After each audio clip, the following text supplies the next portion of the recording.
नमस्कार मित्रों, स्वागत है आप सभी का हमारे इस YouTube चैनल में। आज हम लोग छत्तीसगढ़ पीएससी मुख्य परीक्षा की कक्षाओं के अंतर्गत एक नए विषय की शुरुआत करने जा रहे हैं, जिसका नाम है फिलोसॉफी या दर्शन शास्त्र। यदि दर्शन शास्त्र विषय की बात की जाए तो जितने जो विद्यार्थी हैं जो मुख्य परीक्षा की तैयारी कर रहे हैं, हमेशा यह विषय उनके जिज्ञासा के केंद्र में बना रहता है। यानी इस विषय को जानने और समझने की हमेशा उनके अंदर उत्सुकता बनी रहती है। ठीक है, तो आज हम लोग इस विषय की शुरुआत करेंगे। यदि इस विषय के सिलेबस के बारे में चर्चा की जाए तो इसका जो सिलेबस है वो मुख्य परीक्षा के सिलेबस के 6वें प्रश्न पत्र के भाग 1 के रूप में सम्मिलित किया गया है तथा इसके लिए 75 अंक निर्धारित किए गए हैं। ठीक है, तो इसके अंक और इसके सिलेबस के आधार पर ही हम इसका अध्ययन करेंगे, ताकि किसी भी प्रकार का जो सिलेबस में दिया गया है वो हमसे छूटे ना और पूरा का पूरा जो सिलेबस हमारा कवर हो जाए। तो चलिए शुरू करते हैं। तो सबसे पहले हम लोग देखेंगे दर्शन का अर्थ, उसके बाद देखेंगे दर्शन की परिभाषा। हालांकि यदि आप इसके सिलेबस में देखेंगे तो शुरुआत में लिखा हुआ है दर्शन का स्वरूप, फिर दर्शन का धर्म एवं संस्कृति से संबंध। तो दर्शन का अर्थ इसमें लिखा नहीं हुआ है, लेकिन फिर भी हम इसके दर्शन के अर्थ को समझेंगे और इसके परिभाषाओं को देखेंगे जो अलग अलग विद्वानों द्वारा इसे परिभाषित किया गया है। उसके बाद क्रमशः हम लोग दर्शन के स्वरूप की ओर आगे बढ़ेंगे। तो यदि दर्शन के अर्थ की बात की जाए तो दर्शन का जो अर्थ है वो भारतीय दृष्टिकोण में और पाश्चात्य दृष्टिकोण में, यानी कि भारतीय संदर्भ में और पाश्चात्य संदर्भ में इसका जो अर्थ होता है वो अलग अलग होता है। ठीक है, तो सबसे पहले हम लोग समझेंगे भारतीय संदर्भ में इसका अर्थ क्या होता है। तो भारतीय परंपरा के अनुसार जो दर्शन है, ठीक है, वो संस्कृत भाषा के दृश्य धातु से बना है। दर्शन संस्कृत भाषा के दृश्य धातु से बना हुआ है और जिसका अर्थ होता है देखना। ठीक है, दर्शन जो है संस्कृत भाषा के दृश्य धातु से बना है जिसका अर्थ होता है देखना। ठीक, और यहाँ देखने का जो तात्पर्य है वो घटनाओं के जो पीछे छिपे हुए कारण है या परम सत्य है उसको देखना है। ठीक है, यदि हम दर्शन का अर्थ उसके व्युत्पत्ति के आधार पर समझें तो दर्शन दृश्यते अनेन इति दर्शनम,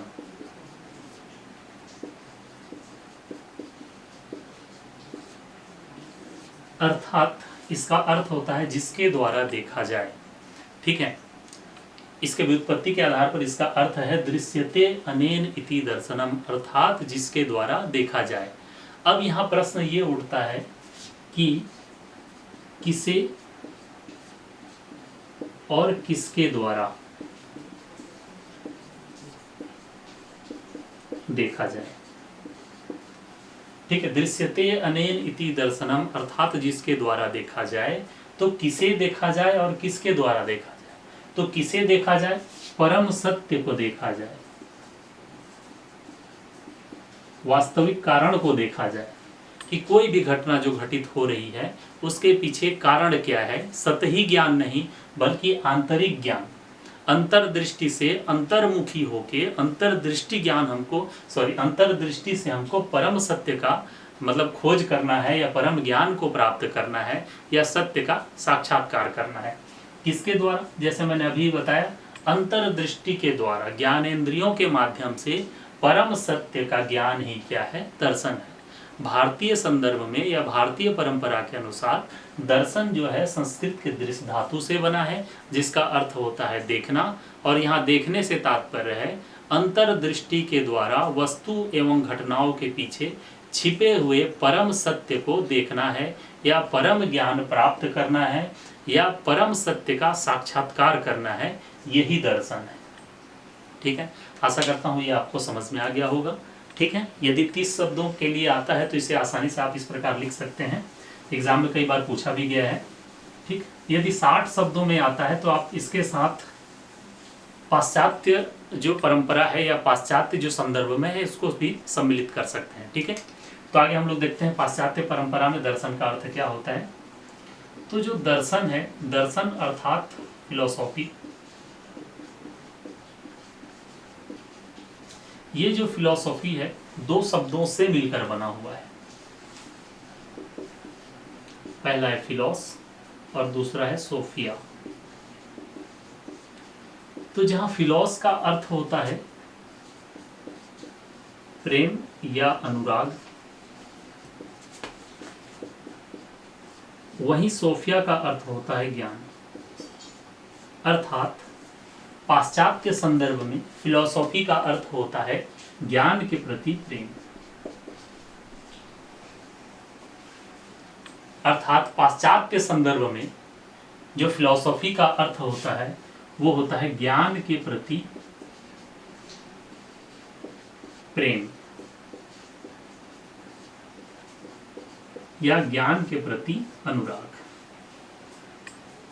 ठीक है, आशा करता हूं ये भी आप लोगों को समझ में आ गया होगा। ठीक है, पाश्चात्य संदर्भ में फिलॉसफी का अर्थ होता है ज्ञान के प्रति प्रेम। ठीक, तो ये तो हो गया अर्थ दर्शन शास्त्र का। उसके बाद हम लोग देखते हैं परिभाषा। तो ये जो परिभाषा है वो अलग अलग विद्वानों के द्वारा दर्शन शास्त्र को अलग अलग परिभाषित किया गया है। ठीक है, कुछ विद्वानों ने इसे विज्ञानों का विज्ञान कहा, तो कुछ विद्वानों ने इसे परम सत्ता का शास्त्र कहा। तो जितने भी विद्वान हैं अलग अलग परिभाषित किए इसको। तो कुछ परिभाषाएं आपको याद रखना है ताकि जब भी जरूरत पड़े या एग्जाम में पूछे तो हम उसको क्या कर सकें, उसमें सम्मिलित कर सकें हमारे उत्तर में। ठीक है, यदि परिभाषाओं को आप ठीक है विद्वानों के नाम के साथ सम्मिलित करते हैं तो आंसर का वेटेज थोड़ा सा बढ़ जाता है। तो मैं आप लोगों को लिख के बता दे रहा हूँ किन किन विद्वानों के द्वारा क्या क्या परिभाषित किया गया है, आप उसे नोट कर लें। यदि परिभाषा की बात की जाए तो कांटे के अनुसार दर्शन विज्ञानों का विज्ञान है। ठीक है, राधाकृष्णन ने परिभाषित करते हुए कहा है कि दर्शन यथार्थता की स्वरूप का तार्किक ज्ञान है, जबकि अरस्तु कहते हैं कि दर्शन ऐसा विज्ञान है जो परम तत्व के यथार्थ की जांच करता है। ठीक है, कांट का कहना है कि दर्शन ज्ञान का विज्ञान तथा आलोचना है। और आगे हर्बर्ट स्पेंसर कहते हैं कि दर्शन का संबंध प्रत्येक वस्तु से है और इस रूप में यह एक सार्वभौमिक विज्ञान है। तो इस प्रकार अलग अलग विद्वानों द्वारा इसे अलग अलग परिभाषित किया गया है। ठीक है, कुछ विद्वान कहते हैं कि यह विज्ञान है, कुछ विद्वान कहते हैं कि यह परम सत्ता का शास्त्र है। ठीक है, तो इसे आप लोग नोट कर लें और याद करने की कोशिश करें। उसके बाद आगे हम लोग अब देखते हैं जो इसके सिलेबस में दिया गया है दर्शन का स्वरूप। तो किसी भी विषय के स्वरूप की यदि बात की जाए तो उसे हम दो प्रकार से समझ सकते हैं।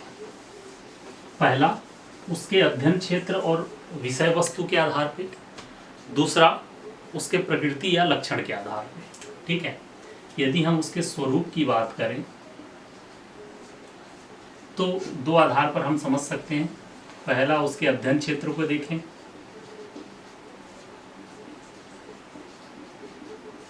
अध्ययन क्षेत्र या विषय वस्तु कहने का तात्पर्य है कि उसके अंतर्गत क्या पढ़ा जाता है, क्या अध्ययन किया जाता है। दूसरा उस विषय की प्रकृति कैसी है या उस विषय के लक्षण कैसे हैं, इसके आधार पर भी हम उसके स्वरूप को समझ सकते हैं। ठीक है, तो उसी आधार पर हम दर्शन शास्त्र के स्वरूप को भी समझने का प्रयास करेंगे। तो सबसे पहले हम लोग देखेंगे दर्शन का जो अध्ययन क्षेत्र है या विषय वस्तु है। तो सबसे पहले देख लेते हैं हम लोग दर्शन के अध्ययन क्षेत्र या विषय वस्तु को।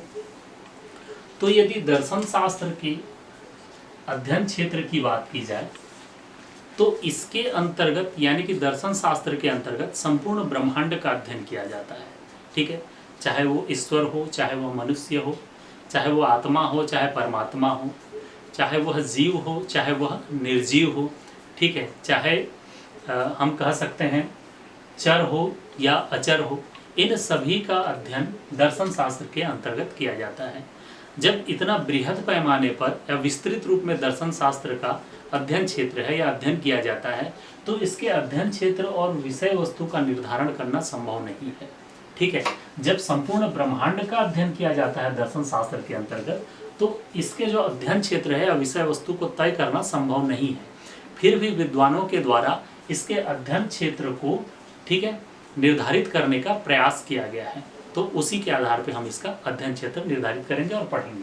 ठीक, तो जो दर्शन शास्त्र है, इस दर्शन शास्त्र के अंतर्गत मुख्य रूप से 3 प्रकार की समस्याओं का अध्ययन किया जाता है या 3 प्रकार की समस्याओं का समाधान किया जाता है, ठीक है, या 3 प्रकार के प्रश्नों का जवाब खोजा जाता है, हम यूं कह सकते हैं। तो जो पहला समस्या है वो है ज्ञान की समस्या, यानी कि ज्ञान से संबंधित समस्या का समाधान इसके अंतर्गत खोजा जाता है। दूसरा है परम तत्व की समस्या,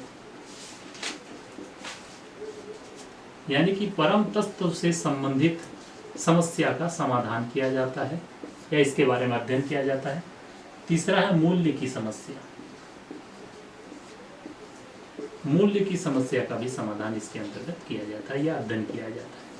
तो मुख्य रूप से इन 3 समस्याओं के समाधान का अध्ययन दर्शन शास्त्र के अंतर्गत किया जाता है, ठीक है। तो बारी बारी से हम इसको समझते चलेंगे कि क्या है। अब सबसे पहले हम लोग देखते हैं ज्ञान की समस्या। तो जो ज्ञान की समस्या है, ठीक है, इस ज्ञान की समस्या के समाधान हेतु या ज्ञान से संबंधित जो जिज्ञासा है उसे शांत करने हेतु हमारे पास दर्शन शास्त्र की जो शाखा है उसे हम कहते हैं ज्ञान मीमांसा।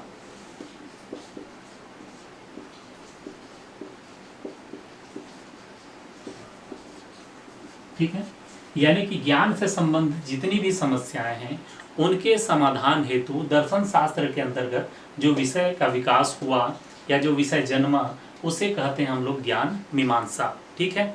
अब जो ज्ञान की समस्या है उसके अंतर्गत किस प्रकार के प्रश्नों की समस्या का समाधान किया जाता है।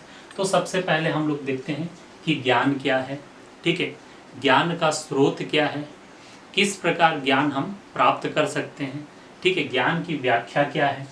इस सभी प्रकार की समस्याओं के समाधान हेतु हमारे पास है ज्ञान मीमांसा, ठीक है। अब ज्ञान मीमांसा की सहायता के लिए या इसकी उप शाखाएं हम कह सकते हैं, 2 शाखाएं और हैं। एक है तर्कशास्त्र और दूसरा है विज्ञान शास्त्र।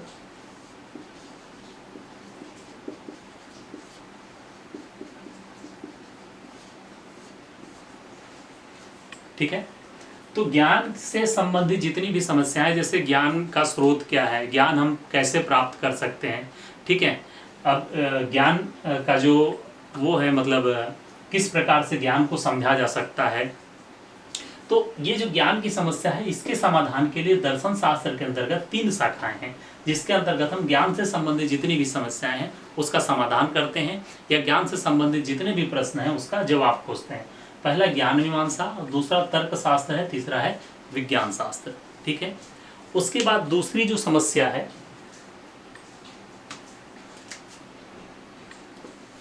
वो है परम तत्व की समस्या।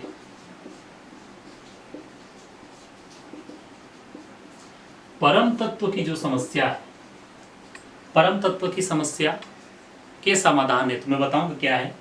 परम तत्व की समस्या के समाधान हेतु जो विषय सामने आया है या जो दर्शन शास्त्र की शाखा के अंतर्गत सम्मिलित किया गया है उसे हम लोग कहते हैं ईश्वर मीमांसा या तत्व मीमांसा, पहला है।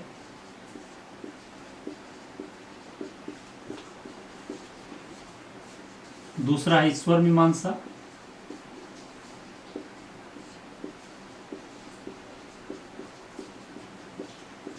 और तीसरा है ब्रह्मांड मीमांसा।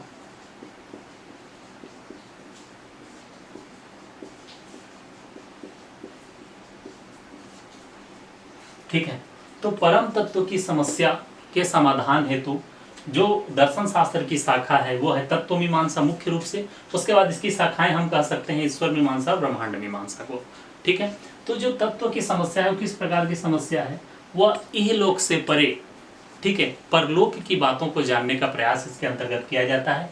यह सवाल किया जाता है कि परम तत्वों की संख्या क्या है, परम तत्व क्या है, ठीक है, परम तत्वों की संख्या कितनी है, उनका सृजन और विनाश कैसे होता है, इस संसार का संचालन किसके द्वारा किया जाता है। जो इस तरह के प्रश्न हैं उन प्रश्नों के या उन प्रश्नों की समस्याओं के समाधान हेतु या जवाब हेतु तत्व मीमांसा क्या दर्शन शास्त्र की शाखा के रूप में सामने आया। और उसी की सहायता हेतु या उसी की सब ब्रांचेस हम कह सकते हैं ईश्वर मीमांसा और ब्रह्मांड मीमांसा है। इन सभी शाखाओं के द्वारा हम परम तत्व की समस्या के समाधान करने का प्रयास करते हैं, ठीक है। और इन्हीं तत्व मीमांसा, ईश्वर मीमांसा, ब्रह्मांड मीमांसा के अध्ययन के पश्चात कई विचारधाराएं सामने आई, जैसे एकेश्वरवाद है, ठीक है, द्वैतवाद है, द्वैताद्वैतवाद है, ठीक है, सर्वेश्वरवाद है। तो इस तरह के जो विचारधाराएं हैं वो परम तत्व की समस्या से संबंधित हैं। क्या आप लोगों को समझ में आ गया होगा? उसके बाद तीसरा समस्या है मूल्य की समस्या।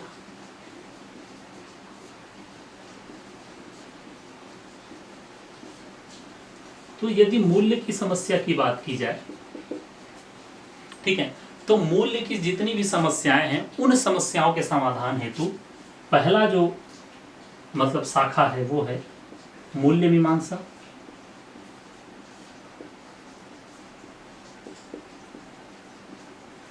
और इसी की सहायता के लिए एक है नीति शास्त्र, एथिक्स, और तीसरा है सौंदर्य शास्त्र।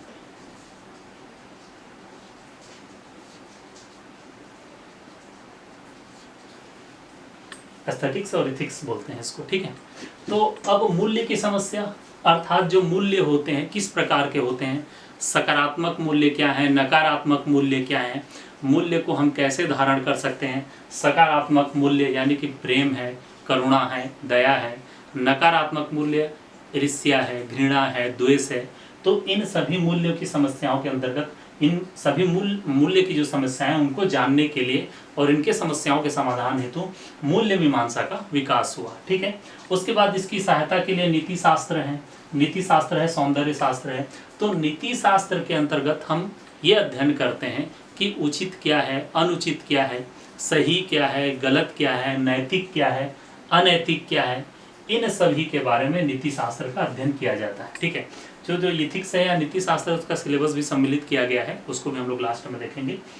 और सौंदर्य शास्त्र जो होता है इसके अंतर्गत हम किस प्रकार मतलब सुंदर विचारों का ग्रहण कर सकते हैं, सुंदर विचार कैसे होते हैं, किस प्रकार हम उसे अपना सकते हैं, ठीक है। जैसे अच्छा देखो, अच्छा सुनो, अच्छा कर्म करो, इस प्रकार के जो मतलब विचार होते हैं उन्हें सौंदर्य शास्त्र के अंतर्गत हम समझते हैं और पढ़ते हैं। तो ये तो हो गया दर्शन शास्त्र का अध्ययन क्षेत्र, ठीक है। अब इसको आपको ऐसे समझना है कि जो दर्शन शास्त्र का जो सामान्य अध्ययन है या सामान्य विषय वस्तु है वो ज्ञान की समस्या, परम तत्व की समस्या और मूल्य की समस्या के अंतर्गत आता है, ठीक है। कहने का तात्पर्य ये है कि इसका जो अध्ययन क्षेत्र है इन तीन समस्याओं और इन तीन समस्याओं के समाधान से संबंधित जितने भी शाखाएं हैं उससे ही समाप्त नहीं हो जाता है। यदि इसका हम दर्शन शास्त्र का विशिष्ट अध्ययन करें तो इसके अंतर्गत हम देखते हैं ऐतिहासिक दर्शन है, आर्थिक दर्शन है, राजनैतिक दर्शन है, धर्म दर्शन है, समाज दर्शन है। तो ऐसा बहुत ही विस्तृत इसका क्या है अध्ययन क्षेत्र है। इतने में ही दर्शन शास्त्र का अध्ययन क्षेत्र समाप्त नहीं हो जाता है, ठीक है। तो यदि जब भी एग्जाम में अध्ययन क्षेत्र की बात की जाए या विषय वस्तु की बात की जाए तो आप इस प्रकार इसको लिख सकते हैं कि तो इस प्रकार इसके अध्ययन क्षेत्र को आप बता सकते हैं एग्जाम में। उसके बाद यदि हम देखें, ये तो दर्शन का अध्ययन क्षेत्र या विषय वस्तु हो गया, ठीक है, स्वरूप के अंतर्गत जिसे हम लोग देख रहे हैं। उसके बाद हम लोग आगे देखते हैं दर्शन शास्त्र की जो प्रकृति है, ठीक है, या लक्षण।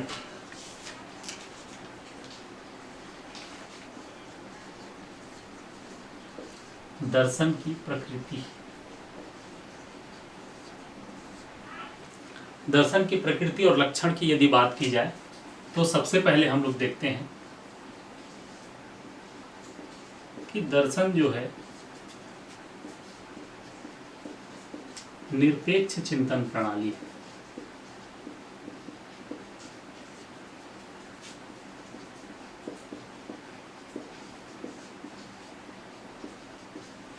ठीक है, दर्शन क्या है, निरपेक्ष चिंतन प्रणाली है। तो किस प्रकार निरपेक्ष चिंतन प्रणाली है कि दर्शन के अंतर्गत जो हम अध्ययन करते हैं, ठीक है, इसका जो अध्ययन होता है, ठीक है, किसी भी विषय के बारे में, तो ये जो अध्ययन है वो हमारे पूर्वाग्रह से रहित या हमारे जो स्वयं की सोच है, स्वयं का जो विचार है या अनुमान है या पूर्व धारणाएं हैं, उनसे रहित दर्शन शास्त्र का अध्ययन किया जाता है। यानी कि इन सब से परे, इन सब से बाधित हुए बिना हम इसका अध्ययन करते हैं और एक निश्चित परिणाम पर क्या करते हैं, हम एक निश्चित परिणाम प्राप्त करते हैं। तो इस प्रकार दर्शन क्या है? दर्शन एक निरपेक्ष चिंतन प्रणाली है। दूसरा यदि पॉइंट की बात करें तो दर्शन जो है विश्वासों की समीक्षा है।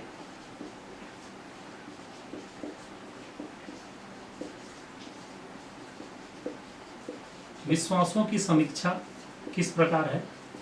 जैसे जो हमारे विश्वास हैं, जो हमारी मान्यताएं हैं, जैसे कि ईश्वर है कि नहीं, ईश्वर है तो कितने ईश्वर हैं, कौन कौन से धर्म में कौन कौन से ईश्वर को हम मानते हैं, ठीक है, उनकी संख्याएं कितनी हैं, ठीक है, क्या पुनर्जन्म होता है, क्या हमारे कर्मों का फल हमको इसी जन्म में मिलता है या दूसरे जन्म में मिलता है। जितने भी हमारे विश्वास हैं, जितने भी हमारी मान्यताएं हैं, उन सभी विश्वासों और मान्यताओं की समीक्षा करता है, एनालिसिस करता है और एक रिजल्ट हमको देता है, ठीक है। तो इस प्रकार दर्शन शास्त्र जो है विश्वासों की समीक्षा है।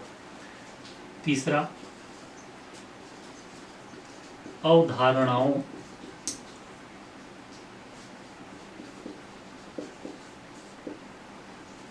का स्पष्टीकरण है।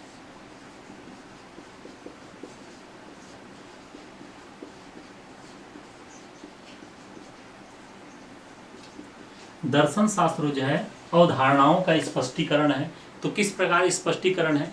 ठीक है, सार्वभौमिकता के आधार पर, ठीक है, मूल्यांकनों के आधार पर या परिणामों के आधार पर जितने भी सिद्धांत और अवधारणाएं बनती हैं, ठीक है, उन सभी अवधारणाओं और जितने भी सिद्धांत हैं उनका स्पष्टीकरण करने का प्रयास करता है दर्शन शास्त्र।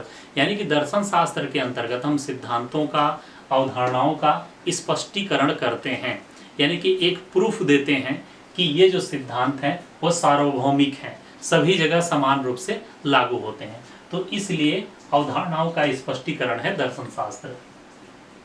चौथा है, दर्शन शास्त्र जो है वो बौद्धिक चिंतन प्रणाली है।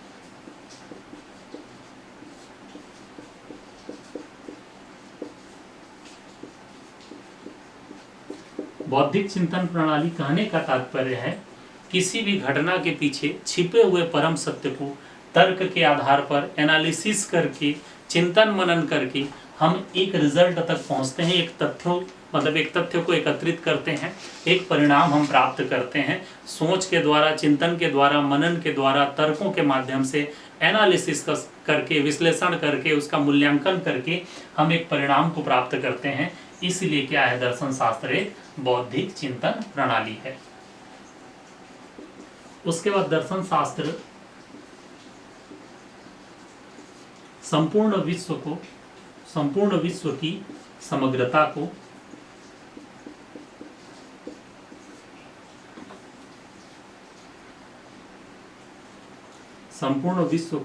उसकी समग्रता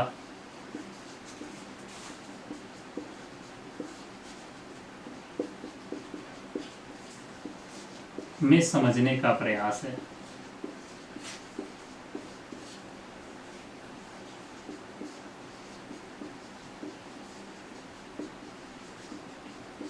यानी कि दर्शन शास्त्र के अंतर्गत हम ये समझते हैं, संपूर्ण ब्रह्मांड का अध्ययन करते हैं, ठीक है। जैसे चर अचर मैंने पहले ही बता दिया, ईश्वर, ठीक है, मनुष्य या जीव निर्जीव, पूरे ब्रह्मांड को समझने का एक क्या है, प्रयास है। क्योंकि दर्शन शास्त्र का दायरा इतना बड़ा है या अध्ययन क्षेत्र इतना बड़ा है कि संपूर्ण विश्व को हम समझने का प्रयास करते हैं, देखते हैं, परम सत्य को खोजते हैं, परम ज्ञान को प्राप्त करने का प्रयास करते हैं। इसलिए दर्शन शास्त्र क्या है, विश्व को उसकी समग्रता में समझने का एक प्रयास है। तो इस प्रकार जो दर्शन शास्त्र की प्रकृति है या उसके लक्षण हैं, तो इन दोनों ही आधार पर, किन आधारों पर, एक दर्शन का अध्ययन क्षेत्र या विषय वस्तु और दूसरा दर्शन शास्त्र की प्रकृति या लक्षण के आधार पर उसके स्वरूप को हम समझ सकते हैं, निर्धारित कर सकते हैं। तो आज के वीडियो में बस इतना ही।